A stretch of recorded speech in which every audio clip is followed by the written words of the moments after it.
Uncle, ano ba tamang voltahe at needle temp sa lining at shading? Baguhan lang po. Salamat, Uncle. Parang red uncle lang ka pa. Parang hindi ata ako yung napanood mo ka pa. Pero sagutin natin to. Pag-usapan natin yung voltage cap. Gaano ba kabilis o kabagal yung takbo ng machine kapag nagtatato. May mga sanay na at meron ding hindi pa nga sanay. Merong sanay na mabagal at meron ding mga artist na sanay na mabilis. Pero alam mo ba Kap, hindi lahat ng mga tattoo artist ay gumagamit talaga ng voltage na matataas. Kahit na yung mga sanay na. Dahil meron kasing mga design na kailangan mong gamitan ng voltage na bababa. Gaya ng mga design na pointillism, with shading at iba't ibang diskarte ng mga artist. Pero syempre kapag naglinya, kailangan mong gumamit ng medyo mataas na voltage. Yung angkop sa bilis ng kamay mo. At ano ba yung pinagkaiba ng lining sa shading? Magkaiba din ang ginagamit na voltage dyan, Kap. Kadalasan, kapag gusto mo talagang maglinya ng mas maayos at mas mabilis naman yung kamay mo, kailangan mong taasan ng voltage. At kapag gusto mo naman ng smooth shading, pwede kang gumamit ng mas mababang voltage na angkop sa kamay mo.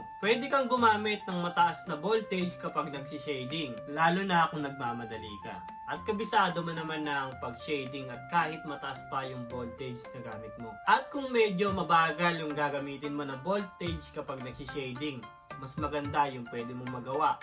Smooth at mas makikita mo kung may mali ba sa ginagawa mo. Kasi ang usaping lining at shading, magkakaiba talaga ang paggamit ng voltage dyan. At sa pagtatattoo Kap, hindi lang voltage at kamay mo ang pinag-uusapan dyan. Nakadepende kung sang part tinatatuan. Example, sa part ng mabuto Kap, kailangan mong medyo babaan yung voltage dahil mas mabilis magpapasok ng ink dahil manipis nga yung balat dyan. At doon naman sa part na hindi mabuto, walang muscle, at mataba lang siya.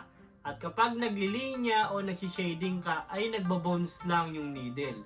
Mas kailangan mong medyo taasan at kailangan mong batakin o banatin yung balat para mas mabilis mong mapapasok yung ink. Dahil sobrang hirap talagang magpapasok ng ink doon. Pero lagi mong tatandaan Kap na dapat akma pa rin yung voltage na ginagamit mo sa bilis o bagal ng kamay mo. At ang baon ng needle Kap ay nakadepende rin sa part ng tatatuan mo.